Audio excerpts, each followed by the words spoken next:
刀というのは、数百年もね、ずっと、日本の伝統文化、伝統工芸としてね、生きてきたものでね、人切る道具じゃないんだよという、そこがやっぱり一番大事なとこなんでね、みんながこう鑑賞していくもの、魂の象徴であったり、精神の拠り所であるものなんだよという、そこを忘れないでね、振り回す道具じゃないんだよっていうのはすごく教えていかなきゃいけないし、今でもそうですね。娘が嫁に行くから短刀を一振り持たせたいというので、現代の刀鍛冶に作ってもらう。で、こう鞘にね、家紋の一つも書いてね、プレゼントをする。嫁入り短刀なんて言うんですけどね。そういうのも、儀式的なものなんですけれども、嫁入りに持っていかせて、なんていう短刀、何でもよくいいわけではなく、古いものでもいいという人いるんですけど、僕は反対で、新しく作ったもの、現代の刀鍛冶が精魂込めて作った、まだ誰も持っていない、最初の持ち主がそのお嬢さん、もしくはそのお父さんであるべきものであって、じゃなきゃ意味がないんでね。で、そういうものも波紋っていうのはみんなこうなってるよねって言うけど、あれ波風立っちゃうからダメなんですよ。嫁入りにはね。まっすぐじゃなきゃいけない。そういうやっぱり、語呂合わせみたいなもんだけど、そういうものを作ってお父さんがお嫁に行くとき持たせるとか。家新築したから太刀を一振り、床の間に飾りたいんだと言って、新しいものを作ってもらえんかという人もいる。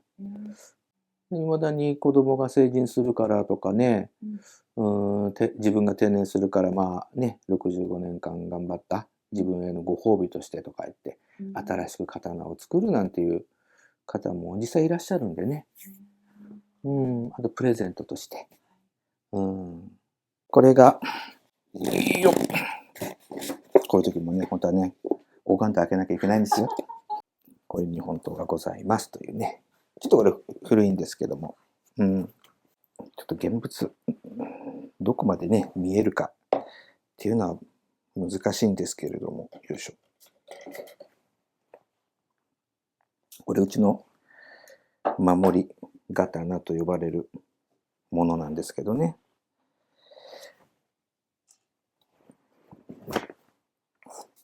よいしょ。ここに表にね、こう作家名があるんですね。誰が作った。で、これ裏返すと何があるかっていうと、長岡家10代、代を重ねる。で、平成、これ干支で書いてあるんでちょっと何年って分かりづらいですけどね。何々年2月日と書いてある。ということは、長岡家10代ということは、長岡家のお守りということになります。で、これが、いわゆる、これ平成のものなんですけれどもね、当時のものですから、に作ったうちのお守り担当ということになって、で、これは、実際はこれね、うちの親父のものなんですね。親父が生前、皆さん、お葬式、必ずしも同じではないんですけれども、仏様の胸の上に刃物を置くという文化があるんですね。あれって本物じゃないんですよ、大概。やっぱしね、模造とメッキのおもちゃだったり、使い回しだったりするんですけど、あれでは意味がないと。俺はどうしてもあれが嫌だと。俺が生きてる間にお前がいいと思う刀鍛冶に担当一本作らせろと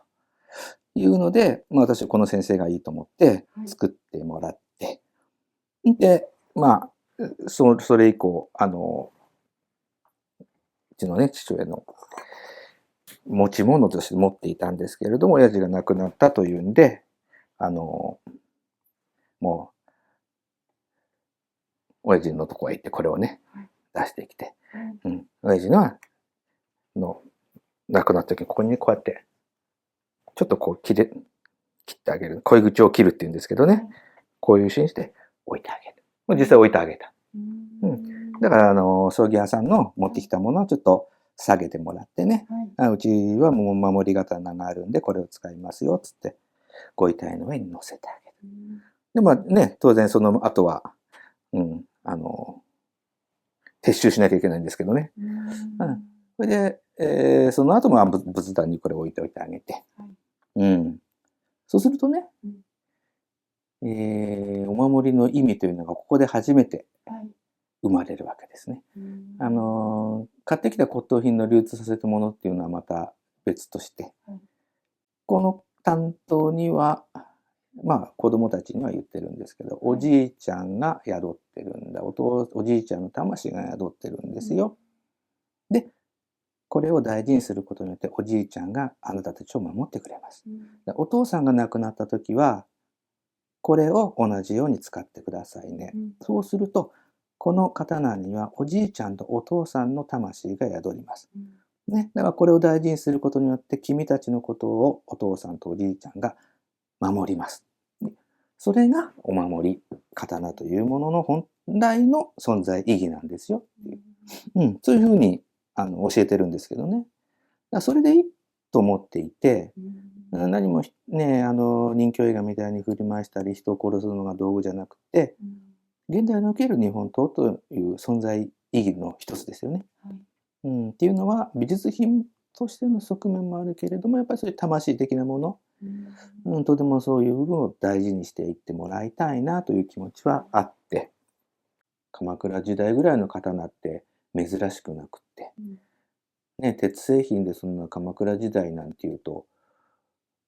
そんな綺麗な状態で残ってるのって本来は奇跡なんですよね。他の美術品だってね、江戸時代のものっていうと古いもので、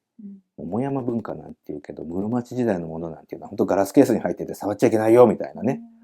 世界なんですけど、日本刀に限っては室町のものって全然古くないんですよ。当たり前にあるものたくさんあるしね。っていうことは何でかっていうと、みんなが大事にしてきたから残ってるものなんですよね、そういうのってね。これポンポンとするとね、粉が出る。ね。これがね。で、これって何なのっていうと、砥石の粉なんです。仕上げで使う砥石の粉が、この中には詰まっててね。まあ、今ね、手作りで我々作るものっていうのはそうやって作るけど、こうやってね、手入れ道具として売ってる数百円のようなものっていうのはまた代替品が入ってるはずなんですけど、まあ基本砥石の粉だと思ってください。ね。で、それで、まあこう拭くと、油を取ってくれる。だからこれで、刀についた油がきれいに取れるから鑑賞するときに、邪魔にならない。ということでもあるし、古い刀って油自体が酸化するので、今度、つけっぱなしにすると、油錆って言うんですけど、油自体は今度悪さをし始めるんですね。だから古い油っていうのは一回全部手入れのたびに取り去らないと、古い油が残ってる上に新しい油を塗る。一見いいようなんだけど、下に古い油の層があるから上に乗っかってる新しい油って意味がないですね。で逆に古い油がどんどん悪さしていくから、手入れをしているはずなのに、ポツポツポツポツ錆びてきたり。場合によっては、油だからカビるんでね、カビちゃう。そう、このカビって生き物だから、カビが鉄を錆びさせるとか、いろんな悪さが始まるんでね、そういった意味でこういうポンポンって大事で、完全に油をきれいに取ってあげる、ためのもの。まあ、究極言えばね、微細に、刀には傷もついてしまうんですけれども、それこそ親の敵みたいにね、毎日毎日やらなければ大丈夫なんでね。そうやってまあ、昔から一つの道具として、今も使われているっていうこのポンポンポンってやるね、道具ですね。そう、だからこれの粉なんですね。泥パックみたいなもんっていうのかな。こういうね。これ天然の砥石なんですけどね。これの粉が入っているということですね。日本刀って刃が白いですよね。パッと見たって。なんで白いのっていうと、この砥石がそういう特性を持ってるんですね。鋼を白くしてくれる砥石なんですね。細かく言えばいろんな作用はあるんですけれども、そういう石なのでね、これがないと日本刀が日本刀として存在できないというぐらい。で、これ日本にしかないんでね。似たようなものは海外にもあるようなんですけども、僕はやってないけど、やっぱ先輩方聞いてもやった人がいるとかね、中国のどこどこにどういう石があってね、なんていう、石好きの人もいたんですけど、やっぱしね、違う。やっぱ日本の、これ京都あたりの石なんですけど、そこにしかないっていうものなんですね。日本刀ってこう、ゴリゴリやるイメージなんですけど、意外と細かくてね、こんな、これわかるかな？これも砥石なんですけど、このペラペラなね、これ我々手作りするんですけど、この同じ色してると思うんですけど、これをタガネで割って薄くして裏に和紙を漆で貼り付けた砥石。これと同じ砥石なんですよ。これをこのぐらい薄くして指で刀を研ぐとかね。こんなこともね、仕上げではやるんですね。一部分だけですけど、例えばね、よいしょ。刀を研ぐっていうといろいろなやり方はあるんですけど、これいいか。よいしょ。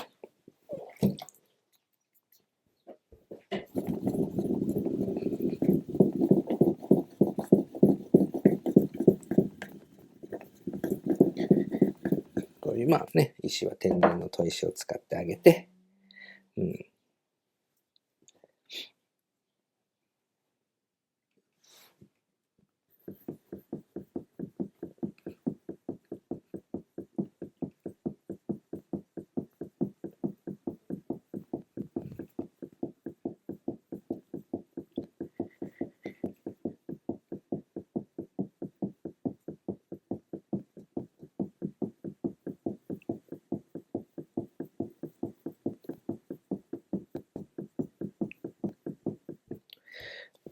こんな風に研いでいくと、泥がね。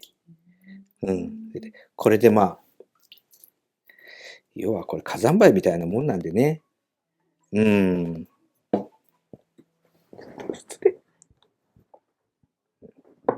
そう。まあ、要は刀減らないですけどね。こんな泥でね、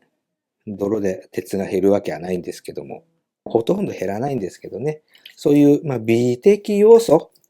を持たせるために使う砥石といった方がいいかもしれないですね。もう現状でね、この状態でね、なんていうんだろう、道具として考えれば、もう切るに十分なんでね、とてもよく切れる状態にはなってます。でも、これだとなんだかわかんないただの鉄板なので、こっから日本刀としての、美しさを、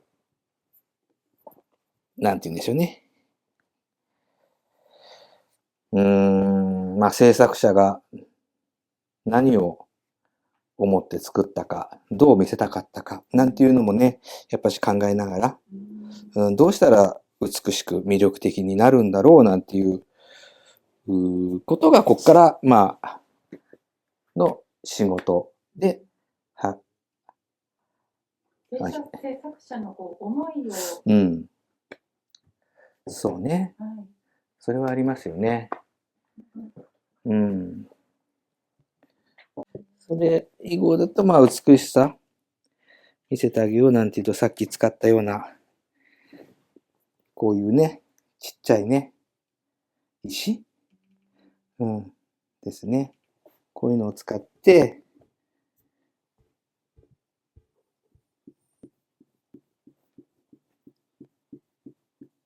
例えばですけど、こういうところをね、指で研ぐという、こういうことなんですね。当然ね、刃先もね、当ててるんでね、見てる人はおっかないかもしれないけど。手切るってことはないんですけど、こうすることで、刀って、なんて言うんだろうな。いろんな景色がこの中に表されているものなんですけどね。こういうものを引き出してあげる。見慣れてくれば見慣れてくるほど刀って、本当小さな宇宙じゃないけど、いろんなものが込められていて、一本一本それが違うからみんな、そこに惹かれてね、どんどんどんどん引き込まれていき、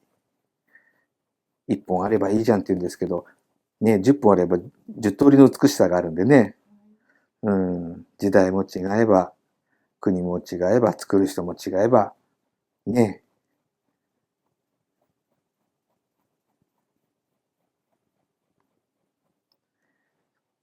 そんな、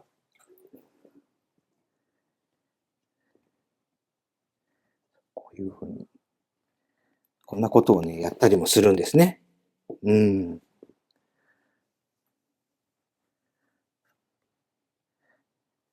誰が考えたんだかわかんないですけどね。ほんとこんなちっちゃい砥石でね、こんな鉄の刀をね、研ぐなんてことを考えた人はちょっとね、何を思ってそんなことを思いついたんだろうと思うぐらい、ちょっと想像つかないぐらいですよね。でもだからこそ日本刀が日本刀である部分っていうのはあってね。とはいえこの技術も多分ね、江戸の時代はなかったんじゃないかなと思うぐらい、ある意味新しい技術なんですよね。だから江戸の人たちが見てた刀と我々が見てる刀っていうのは違うんです。ある意味。物は変わってないんだけれども、表現方法が違うっていうのかな。そこがまた面白いところでね、伝統文化と言いながらやっぱりどんどんどんどん変わっていってるもの。例えばね、僕ら刀研ぐっていう職業は、ちょっと相反する考え方なんだけど、研ぐってことは減っていくわけじゃないですか。鉄が減っていく。ってことはその刀の寿命が縮まっていくことなんですね。だから研ぐってことは減らさない。減らさないのが最大の技術なんだっていう教えを我々は受けてきてるわけです。おかしいんですよ。研ぎは減るんですよ。でも減らすのは誰でもできる。減らさずに美しくね、仕上げる。ここがやっぱり技術なんだと。研ぎ出したらね、刀が変わっちゃったっていうぐらい、やっぱしね、職人によって感性が違うんでね、何をもって美しいとするかっていうの。だから研ぎ手によって変わる。刀は変わらないんですけど、見せ方が違うっていうのかな。刀の最大の魅力を引き出すのが研ぎ師。そうですね。だと思っていただいて間違いないですね。逆に欠点があるようなものっていうのはそれをどう隠してあげるかとかね。やっぱりそれも技術のうちなのでね、目立たないようにしてあげるとかね。あくまで主役は刀なんだよという、とこなんですよね。そこはやっぱし大事にした方がいいんじゃないかなとは思っていて、誰が研いだかなんかどうでもよくてね、その刀は美しいと思ってもらえて、長く生きながらえてくれれば、数百年先までね、それでいいわけであって、そのために我々いるんで、